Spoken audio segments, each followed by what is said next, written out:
인사를 나누겠습니다. 하나님은 살아계십니다. 네, 우리 또 인사할까요? 하나님께서 잘하실 것입니다. 네, 감사합니다. 여러분 모두를 진심으로 축복합니다. 하나님의 말씀입니다. 에베소서 2장 19절입니다. 지난주와 본문이 똑같습니다. 지난주에는 하나님의 백성이 된다는 것이 어떤 것인가에 대해서 하나님의 통치라고 말씀을 드렸고요. 그리스도 예수 안에서 우리는 이제 하나님의 백성이 되었음을, 그래서 두려움 없이 나가기를 우리가 함께 묵상을 나눴습니다. 오늘은 두 번째인데 하나님의 권속, 하나님의 가족이라는 건데, 예수님을 믿는다는 것은 하나님의 가족이 되었다는 것입니다. 그것이 우리들에게 어떤 의미가 있는지에 대해서 함께 묵상하려고 합니다. 에베소서 2장 19절 한 목소리로 같이 봉독합니다. 함께 읽습니다. 시작. 그러므로 이제부터 너희는 외인도 아니요 나그네도 아니요 오직 성도들과 동일한 시민이요 하나님의 권속이라. 아멘. 기도하겠습니다. 하나님, 우리에게 따스한 햇빛을 맞아 기분이 좋듯이 하늘로부터 내려오는 신령한 빛을 받게 하여 주시옵소서. 그 빛을 통하여 내려오는 우리 영혼을 새롭게 살찌고 우리로 살아갈 수 있는 힘과 희망을 갖게 하는 하나님의 사랑에 우리의 삶이 온전히 젖게 하옵소서. 오늘 우리가 언어를 통해 주님의 말씀을 전하지만 언어 안에 하나님의 생명이 담겨지기를 소망합니다. 듣는 귀가 복되게 하시고 하나님 보는 눈이 복되게 하옵시고 주의 말씀을 심는 마음밭이 아름답게 하여 주시옵소서. 우리 주님 예수 그리스도의 이름으로 간절히 축복하며 기도하옵나이다. 아멘. 날씨가 많이 쌀쌀해졌죠? 여러분 건강하시고 주 안에서 그래도 평화로움을 온전히 누리시기를 바랍니다. 톨스토이가 얘기했었던 것처럼 사람은 과연 무엇으로 사는 걸까요? 한 가지만을 선택할 수는 물론 없을 겁니다. 우리에겐 여러 가지가 있어야 하니까요. 그러나 만약 우리가 한 가지를 선택한다면, 진짜 흑암 속에서도 우리가 일어날 수 있게 하는 힘이 있다면 그것은 무엇일까요? 깊은 절망 속에서도 우리가 좌절하지 않고, 물론 어렵겠지만 그러나 꿋꿋하게 허리를 펴면서 두 다리에 힘을 지니면서 계속 걸어갈 수 있게 하는, 많은 삶의 비애감 속에서도 전혀 흔들리지 않고 긍정적으로 세상을 바라보고 하나님을 신뢰하면서 우리로 신앙생활에 이 믿음의 순례길을 걸어갈 수 있게 하는 그 힘이 있다면 그것은 어떤 것일까? 우리는 변화되어지기를 원하죠. 저도 제 자신이 보다 더 나아지기를 원합니다. 우리는 이 세상이, 우리는 이 교회가, 우리는 우리 모두의 관계가 달라지기를 원합니다. 그 근원은 어디에서 찾을 수 있는 것일까요? 오늘 이 말씀을 좀 묵상해 보려고 합니다. 1950년대 미국 ABC 방송에서 상영된 아버지가 가장 잘하신다라는 제목의 프로그램이 있었다고 하네요. 에이미상을 6개나 받았고, 그리고 계속 재방송을 할 만큼 작품적으로도 굉장히 뛰어난 방송이라고 합니다. 이 프로그램의 주인공은 여성이었는데 채핀이라고 하는 이름을 가진 사람이었죠.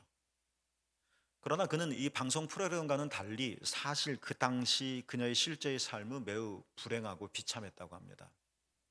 아버지의 폭력에 시달렸고, 어머니가 무관심에 채핀을 방치했고, 그래서 어렸을 때 이런 아픔을 많이 겪어서 마약, 사랑의 실패, 8번의 유산, 정신병원, 교도소, 정신없었죠.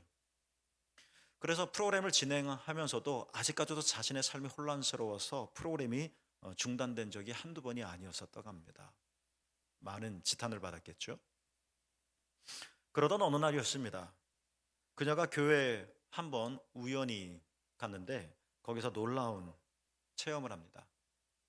내가 이런 인생이고, 내가 이렇게 살아왔고, 내가 말로 말할 수 없는 큰 연약하고 부족하고 죄인인데도 하나님께서 무조건 사랑하신다 하는 것을, 어떻게 말로 설명할 수 없는 이 하나님의 그 크신 사랑을 가슴 깊이 체험하게 되어진 것입니다. 그러다 그의 삶도 변화되었다고 하죠. 채핀이 방송에서도 그렇게 불성실했었던 이 채핀이 이렇게 하나님을 체험을 하고 자신의 삶이 누군가의 어루만짐을 통해서 새롭게 다듬어 가는 것들을 체험하면서 방송 중에 이런 말을 했다고 합니다. 채핀의 말인데요. 오직 하나님의 사랑만이 나를 변화시킬 수 있었다. 하나님의 사랑은 나만이 아니라 모든 현대인들까지 변화시킬 수 있다라고 말이죠. 사람을 변화시키는 힘이 무엇인지 우리로 다시 한번 진지하게 생각해 보게 하는 채핀의 경험인 것 같습니다. 성경은 우리에게 기준이죠. 내가 왜 오른쪽 길을 선택할까? 우리가 적어도 기독교인이라면 성경이 말씀하고 계시기 때문이다. 죠. 판사의 기준은 법전이겠죠. 판사가 만화 삼국지를 읽고 판결을 한다면 세상이 어이가 없겠죠. 기독교인이 불경을 보거나 기독교인이 노노맹자를 보고 그 말씀들이 훌륭하기는 하지만 우리의 삶을 가늠한다면 우리는 우습겠죠. 그러니까 우리는 늘 언제나 우리의 사고와 삶의 방향들을 성경을 기준으로 해서 판단하고 내가 누구인지 이 세상이 어떤 것인지를 우리는 생각해야만 하는데요. 그 성경이 우리에게 창세기부터 분명하게 몇 가지 중요한 사실들을 알려줍니다. 물론 지금 우리가 사용하는 그런 과학적인 언어, 분명하게 개념을 딱딱 정리해주는 그런 논리적인 언어가 아니기 때문에 우리로 생각하게 하고 우리로 숙고하고 묵상하게끔 하지만 그러나 그만큼 더 우리의 사고의 폭이 깊어질 수 있기도 하는 건데요. 성경이 우리에게 알려주는 가장 중요한 개념, 내가 누구냐, 인간이 뭐냐에 관해서 창세기 1장 27절에 보면 인간은 하나님의 형상대로 창조되었다는 것입니다. 이것은 기독교인이 아니라 할지라도 너무나도 잘 아는 말씀입니다. 하나님의 형상, 우리는 형상할 때는 외모를 떠올리죠. 그러나 성경에서 하나님의 형상대로 창조되었다는 것은 하나님을 닮았다는 뜻일 텐데 그것이 하나님을 외적인 모습으로 닮았다는 것을 일컫는 것은 당연히 아닙니다. 하나님은 형체가 없으신 분이시기 때문에 그렇죠. 그렇다면 하나님의 형상대로 창조되었다, 하나님을 닮았다 하는 것이 우리들에게 이 성경의 내용들을 통해서 하나님이 전해주시고자 하는 메시지는 무엇일까요? 그렇죠. 내가 하나님의 형상대로 창조되었다. 한번 여러분 반복해서 한번 생각해 봅시다. 내가 하나님의 형상대로 창조되었다. 내가 하나님의 형상을 닮았다. 하나님이 하나님의 형상대로 나를 창조하셨다. 이게 우리에게 뭘 전해주고 있습니까? 그렇죠. 하나님께서 우리를 사랑하신다는 것입니다. 여러분, 하나님은 여러분을 사랑하십니다. 그러니까 성경의 첫 마디가 이겁니다. 사랑하시니까 다 만들어 놓으시고 보시기에 심히 좋았죠.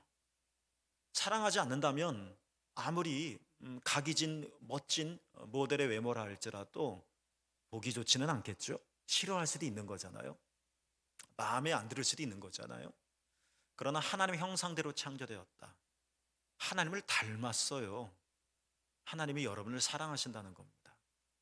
여러분, 이 사실을 우리 가슴에 깊이 담아 두었으면 좋겠습니다. 하나님은 여러분을 사랑하십니다.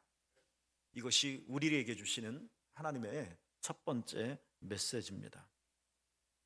인간은 이렇게 하나님의 형상대로 창조되었기 때문에, 그러니까 우리는 인간은 하나님의 사랑 안에서 만들어졌기 때문에 상상해 보면 하나님께서 흙으로 사람을 빚으실 때 진짜 마음과 뜻과 정성을 다하여 빚으셨을 것 같아요.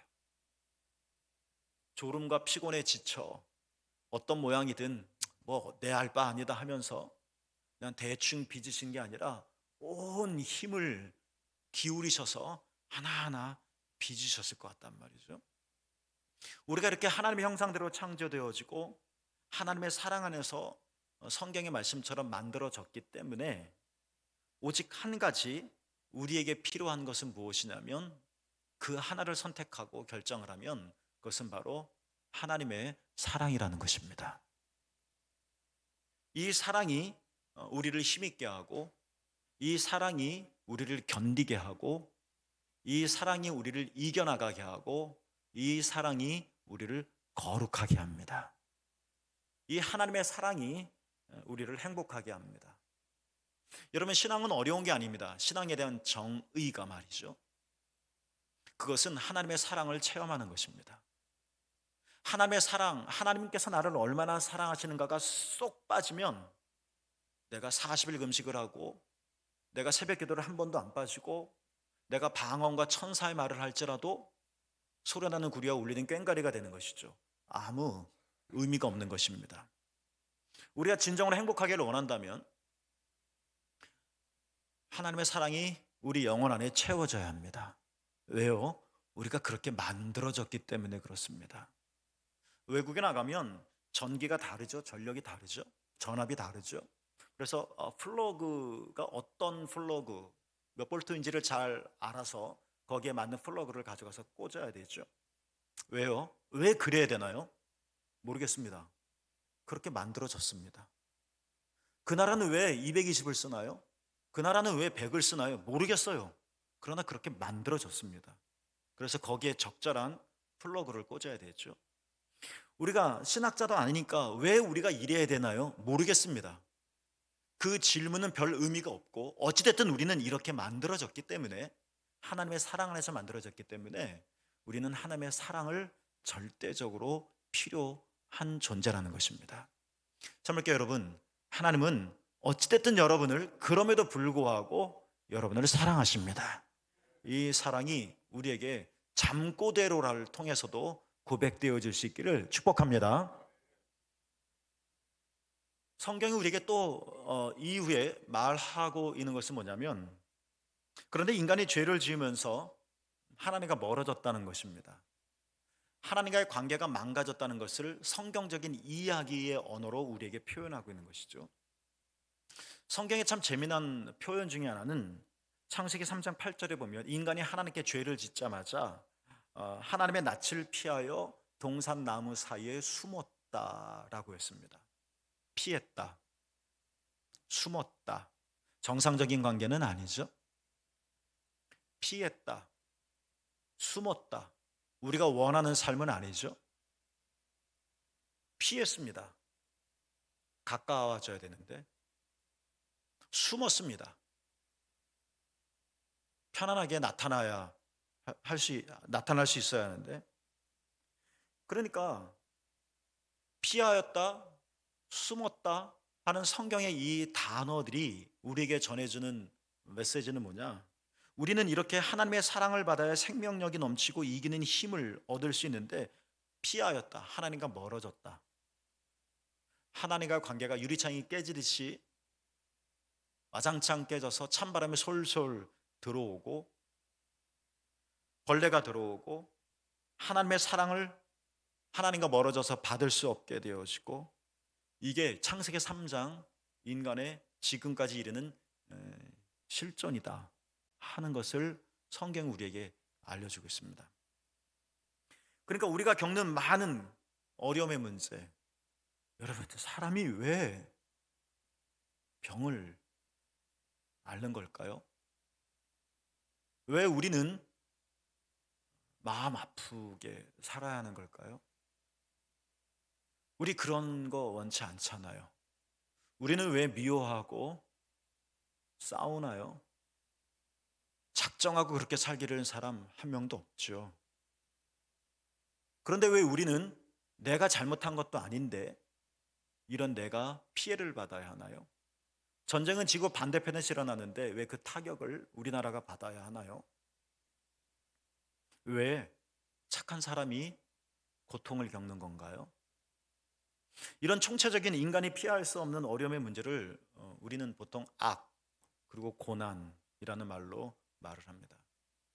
댐이 무너지면 물이 넘쳐 흘러들어오듯이 이 악과 고난이 우리의 삶을 뒤덮는 이유는 바로 하나님과의 관계가 깨졌고, 그래서 하나님의 사랑 안에 우리가 살 수 없기 때문에 그렇다 하는 것이 성경의 문제입니다. 성경이 우리에게 말하는 것입니다. 결국 사랑이 문제입니다. 하나님의 사랑 말이죠. 지금까지는 성경의 이야기입니다. 그러나 우리의 현실은 어떤가요? 하나님의 형상을 닮아 하나님의 모습대로 하나님의 사랑 안에서 만들어져 행복하게 살게 되었던 인간이, 그러나 타락함으로 하나님과 멀어졌고 피하였고 숨었고, 그래서 하나님과의 사랑을 공급받을 수 없고, 그때부터 악과 고난이라고 하는 것을 필연적으로 겪을 수밖에 없는 존재가 되었다는 우리의 현실, 그래서 이러한 현실 속에서 성경이 말하는 우리의 실존 속에서 인간이 지금 저와 여러분이 실제로 겪어 나가는, 나도 모르게 우리가 행동하는 것들이 무엇입니까? 우리 인간이 하나님으로부터 받아야 할 사랑을 더 이상 받을 수 없게 되자, 짧게 말하면 우리는 이 사랑을 찾아다닙니다. 물 없이 살 수 없죠. 그래서 하나님께서 어디든지 물이 있게 하셨습니다. 근데 물이 없습니다. 찾아다니죠. 이 타는 목마름을 견딜 수가 없으니까. 우리는 그렇게 만들어져서 하나님의 사랑이 필요한데 멀어져서 하나님의 사랑을 알지도 못하니, 내 본성은 하나님의 사랑을 갈망하는데 내 영혼은 목마른데 이 하나님의 사랑을 담아낼 수가 없으니 우리는 사랑을 찾아다닙니다. 하나님에게서 사랑을 받을 수가 없어서 우리는 사람들로부터 받는 사랑을 하나님의 사랑으로 대신하려고 합니다. H2O가 없으니까 우리는 탄산음료를 마시려고 합니다.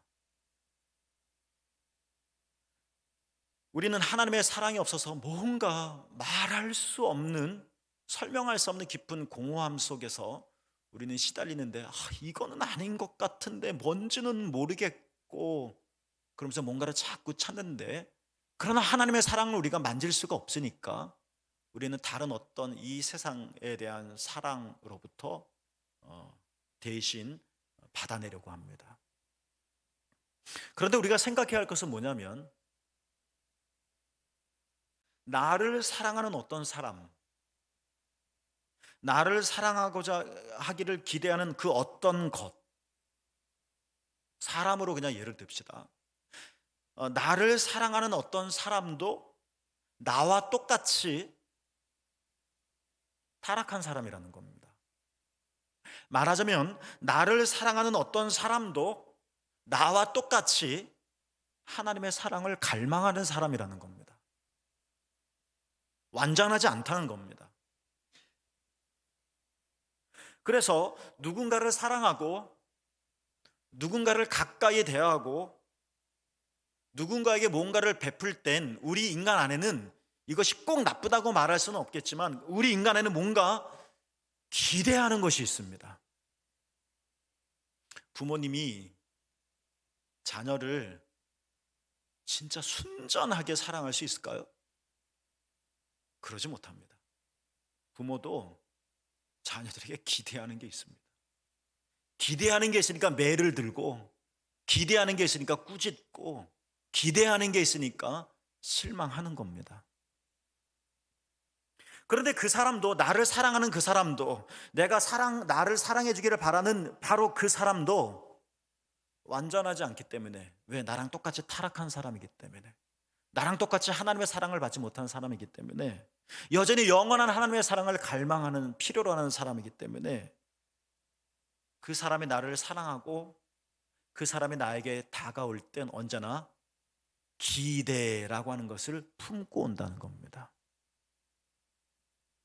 그러나 우리 피차간에 부족하기 때문에 나는 그 사람의 뭔가를 기대하고 그 사람도 나에게 뭔가를 기대하고 그 안에 사랑이 연걸어 가는데, 그러나 이것이 불완전한 것이므로 이 기대가 깨지고 기대가 충족되지 못하고, 그래서 우리는 사랑하면서도 역설적으로 미워하게 되고, 사랑하면서도 우리는 이상하게 실망하게 되고 질투하게 되고, 유행가 가사처럼 사랑은 아픔을 주죠.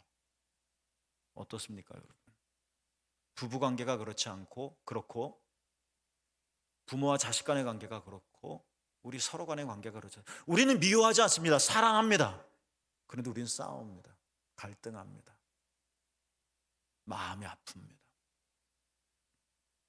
그 이유는 우리끼리의 사랑이 완전하지 않기 때문이다라는 것입니다. 이 사랑으론 내가 정말 찾는 그 사랑을 대신할 수 없다는 겁니다. 우리는 사람의 사랑으로 창조된 존재가 아니라 우리는 하나님의 사랑 안에서 만들어진 존재이기 때문에 성경이 우리에게 증언해 주는 겁니다. 그래서 이제 시작으로 넘어갈까요? 하나님이 놀라운 일을 행하셨습니다. 그게 오늘 본문입니다. 함께 읽어볼까요? 우리 본문, 우리 성경 펴셨을 텐데요. 같이 한번 읽어보겠습니다. 시작. 그러므로 이제부터 너희가 외인도 아니요 나그네도 아니요 오직 성도들과 동일한 시민이요 하나님의 권속이라. 아멘. 하나님의 권속이라는 말은 세번역에 보면 하나님의 가족이다라고 말을 합니다. 이건 우리의 표현입니다. 그러니까 예수 그리스도를 믿는다는 것이 뭐냐? 전에는 외인이었고 나그네였다는 겁니다. 그런데 예수님을 믿었다는 것이 뭐냐? 내가 예수님을 믿는다는 것이 뭐냐? 눈에 드러나는 성경책을 끼고 교회 예배당에 나와서 예배를 드리는 이런 눈에 보이는 것만이 아니라 보다 더 내면적인 깊은 의미가 있는데, 그것은 보이지 않는 우리의 존재의 변화가 있다는 겁니다. 그게 뭡니까? 외인이고 나그네였던 우리가 하나님의 가족이 되었다는 것입니다. 물론 우리는 실제 삶 속에서 가족의 아픔을 경험하여 가족하면 뭔가 좀 멀리하고 싶은 상처를 가지고 있는 분도 계실 겁니다. 그러나 보편적으로 가족이라고 말할 땐 그런 아픔과 상처의 개념은 아닙니다. 거기에 뭔가 따뜻함이 있고, 거기에 뭔가 위로가 있고, 거기에 뭔가 보듬어줌이 있고, 거기에는 회복과 치료가 안식이 있는 것이죠. 그리스도인이 되었다는 것은 무엇입니까? 첫째는 19절 말씀에 하면 하나님의 백성이 되었다는 것이고, 또 다른 의미로 기독교인이 되었다는 것, 내가 예수님을 믿는다는 것은 뭐냐면 내 존재가 변화되어졌다는 것인데, 그것은 하나님의 가족이 되었다는 것입니다. 당연히 가장은 하나님이십니다. 이 본문을 바울은 로마서 8장 15절에서는 이렇게 표현하고 있습니다. 양자의 영을 받았으므로 아빠 아버지라 부르짖느니라. 그러니까 우리를 거듭나게 하는 성령의 또 다른 이름이 뭐냐? 양자의 영이다. 입양되었다. 양자의 영이다라는 겁니다. 원래는 하나님의 아들이 아닌데, 하나님의 딸이 아닌데 하나님께서 우리를 입양해 주셨다는 겁니다. 우리의 표현입니다.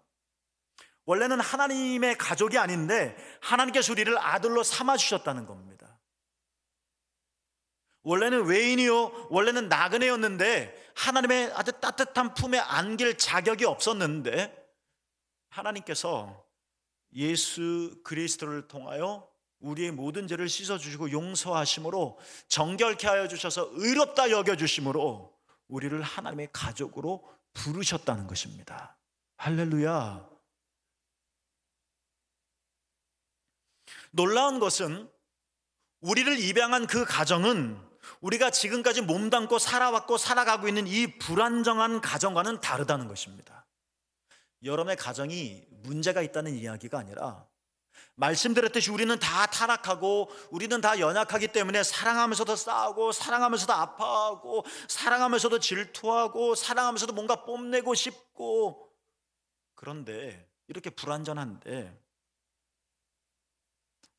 이게 우리의 가정인데 하나님의 가정은 완전하다는 겁니다. 하나님의 가정 안에는 완전한 안정과 온전한 평화가 있다는 것입니다. 이게 우리의 믿음의 고백입니다. 이게 기독교인이 되었다는 것입니다. 여러분, 우리가 기억합시다. 먼저 인지합시다.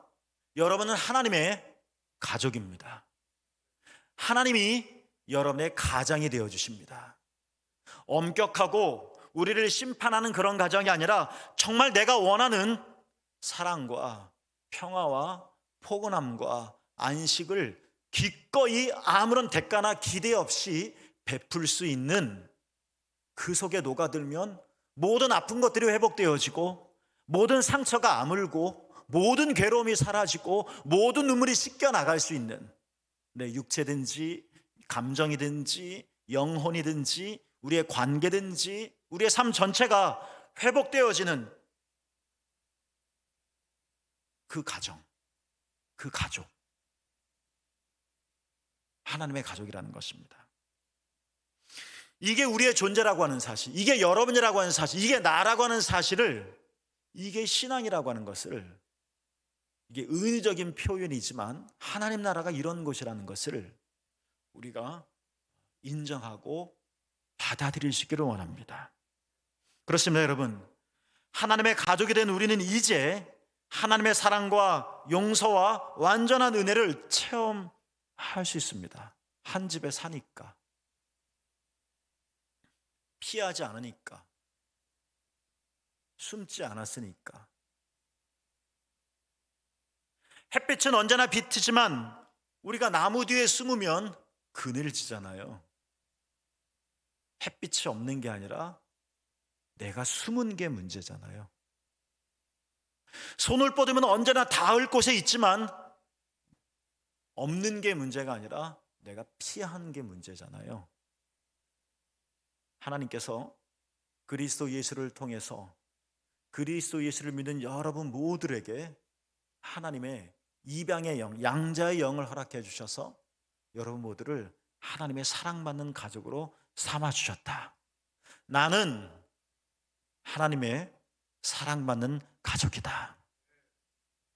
이제 우리는 하나님의 완전한 사랑을 받기에 여러분 열등감이나 악한 습성에서 괴로워할 필요 없습니다. 다 용해됩니다. 다 씻어집니다.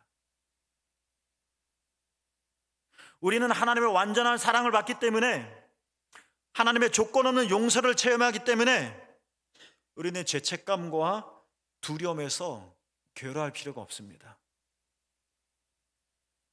우리가 언제든지 시커먼 얼굴을 하고 들어가더라도 완전한 하나님의 사랑이 묻지 않으시고 우리를 씻어주시기 때문에 그렇습니다. 하나님의 풍성한 은혜를 우리가 값없이 받기 때문에 불안과 모든 염려와 연약함을 우리는 넉넉히 이겨나갈 수가 있는 겁니다. 왜요? 우리는 완전한 하나님의 사랑, 그것이 있는 하나님 나라, 하나님의 가족이 되었기 때문에 그렇다는 겁니다. 이게 기독교인이 되었다는 겁니다. 여러분 예수 그리스도를 참으로 믿으십니까? 그럼 여러분은 그런 분이십니다. 이미 내가 하나님의 나라 백성이 되어지고 하나님의 가족이 되었는데도 그 집안에 들어가지 못하고 빙빙 밖에서 배회하지 마시고 하나님의 사랑을 믿으시기를 바랍니다. 지금 우리가 어떤 비통한 일을 겪고 있습니까? 우리 하나님은 우리가 쓰고 괴롭다라고 말하는 것을 하나님께서는 취하실 것이고, 그리고 그것을 달게 만드실 것입니다. 마라의 사건처럼 여호와 라파, 그분이 바로 우리의 여러분의 하나님이십니다. 하나님은 우리의 상한 마음과 미성숙한 인격과 부족한 믿음을 치료하실 것이고 온전하게 하실 것입니다. 우리는 그리스도 예수 안에서 하나님의 가족입니다. 하나님의 은혜와 용서와 사랑을 받으며 우리는 삽니다. 우리는 달라질 것입니다. 우리는 새로워질 것입니다. 우리의 영과 혼과 육은 건강해질 것입니다.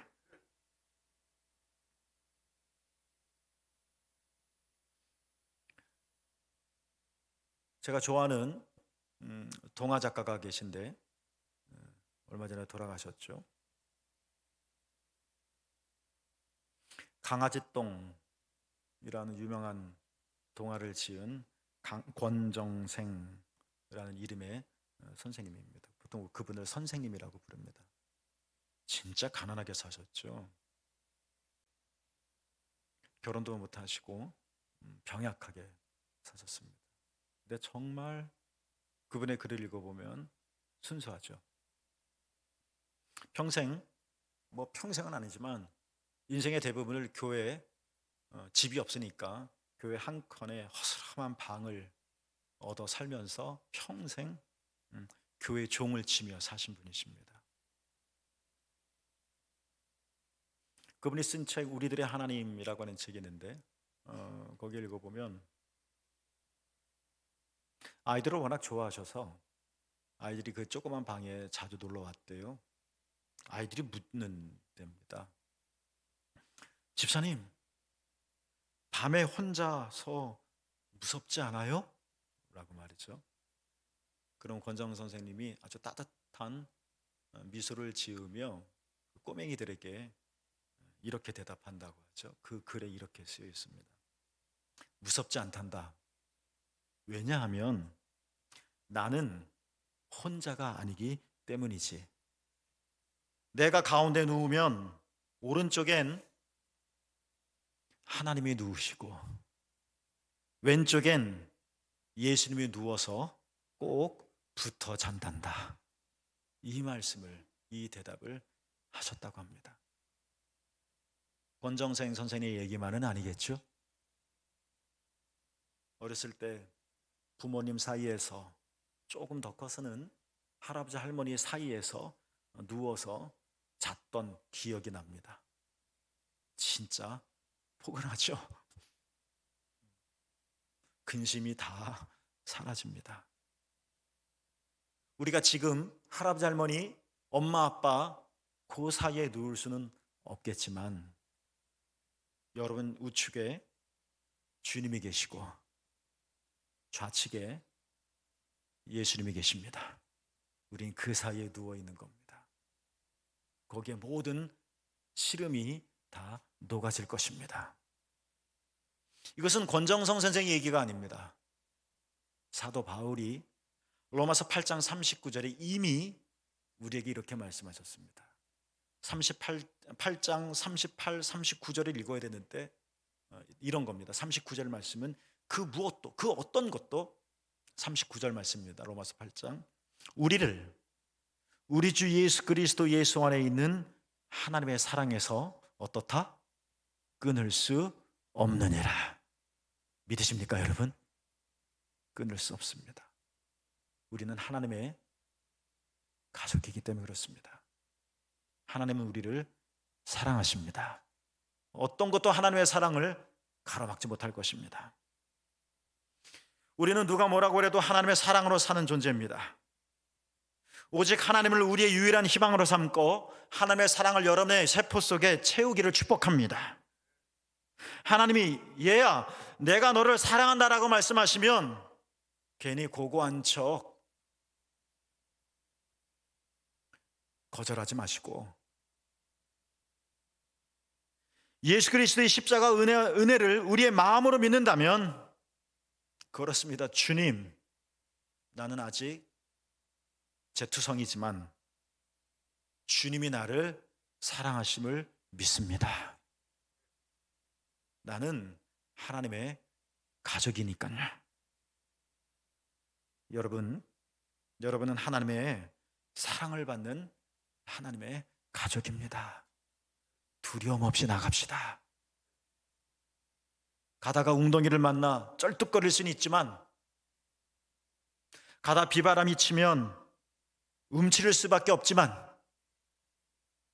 그러나 여러분은 하나님의 가족입니다.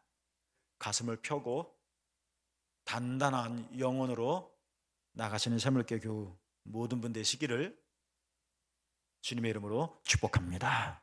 기도하겠습니다.